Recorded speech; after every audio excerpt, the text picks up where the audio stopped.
உறவுகளுக்கு வணக்கம். நான் உங்கள் நண்பன் சரவணன்.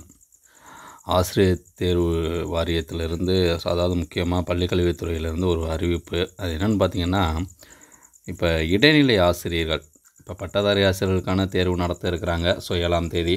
எல்லாருமே தயாராக இருப்பீங்கன்னு நினைக்கிறேன்.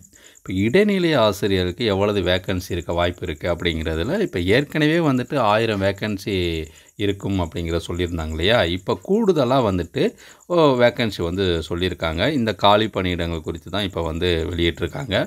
அதாவது வேக்கன்சிங்கிறது இப்போ இருக்கக்கூடிய கணக்கெடுப்பில் இவ்வளவு வேக்கன்சிக்கான ஒரு அறிவிப்பை டிஆர்பி நியமனம் செய்வதற்கு கொடுத்துருக்காங்க. சரிங்களா?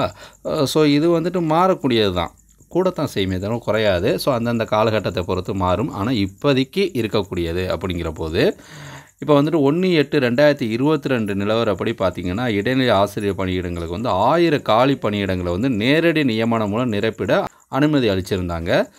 இப்போ என்ன பண்ணியிருக்காங்கன்னா, பள்ளிக்கல்வித்துறையில் தொடக்க கல்வி இயக்க நிர்வாகத்தின் கீழே செயல்படும் ஊராட்சி, ஒன்றிய, நகராட்சி, மாநகராட்சி, அரசு தொடக்க மற்றும் நடுநிலை பள்ளிகளில் நேரடி நியமனம் மூலம் நிரப்ப வேண்டிய இடைநிலை ஆசிரியர் விவரங்களை ஆசிரியர் தேர்வு வாரியத்திற்கு தெரிவிக்கப்பட்டுள்ளது எனவும், தற்காலிக பணியிடங்களுக்கு நேரடி நியமனம் மூலம் 2023-24ஆம் ஆண்டில் பணி நாடுனர்களை தெரிவு செய்யவும், மேலே முதலாவதாக சொன்னோம் இல்லையா, 1000 இடைநிலை ஆசிரியர் பணியிடங்கள் தவிர்த்து மீதமுள்ள இடைநிலை ஆசிரியர் காலி பணியிடங்களை ஆசிரியர் தேர்வு வாரியம் மூலம் நிரப்பிட அனுமதி வழங்குமாறு கேட்டிருக்காங்க. அப்படி கேட்கப்பட்டதில் தான் அதனை பரிசீலனை செய்யப்பட்டதில் 2023-24ஆம் ஆண்டில் கண்டறியப்பட்ட 8643 எண்ணிக்கையில், நல்லா பார்த்துக்கணும், ரைட்டுங்களா?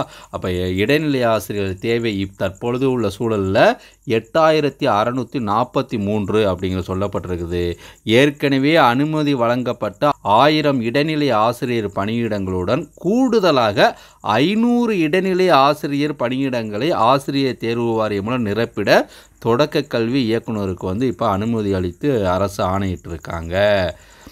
இதில் ஒருங்கிணைந்த நிதி மற்றும் மனிதவள மேலாண்மை அமைப்பால் அனுமதிக்கப்பட்ட அளவை விட உபரியாக உள்ள இடைநிலை ஆசிரியர் பணியிடங்களை அதிகமாக காலியாக உள்ள மாவட்டங்களில் 100க்கு மேற்பட்ட மாணவர்கள் எண்ணிக்கையுடைய பள்ளிகளுக்கு பணி நிரவல் செய்ய வேண்டும் அப்படின்னு சொல்லியிருக்கிறாங்க.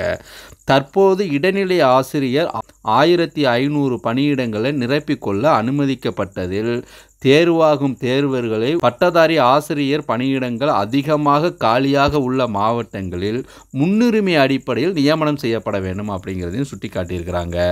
அவ்வாறு நியமனம் செய்யப்படும் முன்னுரிமை மாவட்டங்களில் தேர்வர்களை முதலில் நியமனம் செய்யும் போதே குறைந்தபட்சம் 5 ஆண்டுகள் இம்மாவட்டங்களில் பணிபுரிய வேண்டும் எனவும் நிபந்தனைகள் நியமன ஆணையில் குறிப்பிட்டு நியமனம் செய்யப்பட வேண்டும். ஏன்னா இப்போ ஒரு ஜீவோ வந்துச்சு இல்லையா? ஒரு நியமனம் செய்யப்பட்டுட்டா அந்த மாவட்டத்தில் குறைந்தது 5 ஆண்டுக்காவது அந்த பள்ளியில் நீங்கள் பணி செய்து ஆக வேண்டும் அப்படிங்கிறது. அந்த அரசாணையை சுட்டி காட்டி இதை சொல்லியிருக்கிறாங்க.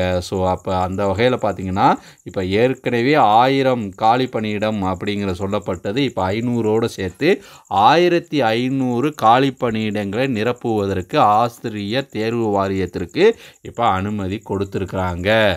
இந்த 1500 காலி பணியிடங்களுக்கான டிஆர்பி எப்போது அறிவிப்பு வெளியிடுவாங்க அப்படிங்கிற இந்த கேள்விகள் அடுத்து இருக்குது. தற்பொழுது தான் பட்டதாரி ஆசிரியர்களுக்கான காலி பணியிடங்களை நிரப்புவதற்கான வழிகாட்டுதல்லாம் இப்போ கொடுத்துருக்குறாங்க. தேர்வு நடத்த இருக்கிறாங்க. அடுத்து வரக்கூடிய தேர்வு இடைநிலை ஆசிரியர்களுக்கான தேர்வு தான். அதற்கு இப்போதே நமக்கு தெரிந்த விடயம் ஒரு 1500 வேக்கன்சி இருப்பதாக சொல்லப்பட்டிருக்குது. இந்த வேக்கன்சி அடுத்தடுத்து படிப்படியாக கூடும். இந்த டிஆர்பி தேர்வு எப்போது இதற்கான நோட்டிஃபிகேஷன் வரும் அப்படிங்கிற இந்த கேள்விக்கு நம்ம கண்டிப்பாக பிப்ரவரி மாதத்தில் எதிர்பார்க்கலாம் அப்படிங்கிற ஒரு தகவல் இருக்குது. பிப்ரவரியில் இதற்கான நோட்டிஃபிகேஷன் வரலாம். அதற்கு பிறகு இந்த தேர்வு ஏப்ரல் மேல இதற்கான தேர்வு நடத்தப்பட வாய்ப்பு இருக்கலாம். அதனால் உறவுகள் இந்த தேர்வுக்கு தயாராகக்கூடிய உறவுகள் உங்களை தயார்படுத்தி கொள்ளுங்கள். வாய்ப்பு உங்களுக்கு நெருங்கிவிட்டது. இந்த வாய்ப்பினை சரியாக பயன்படுத்தி கொள்ளுங்கள் உறவுகளே. மீண்டும் ஒரு நல்லதொரு பதிவில் சந்திப்போம். நன்றி, வணக்கம்.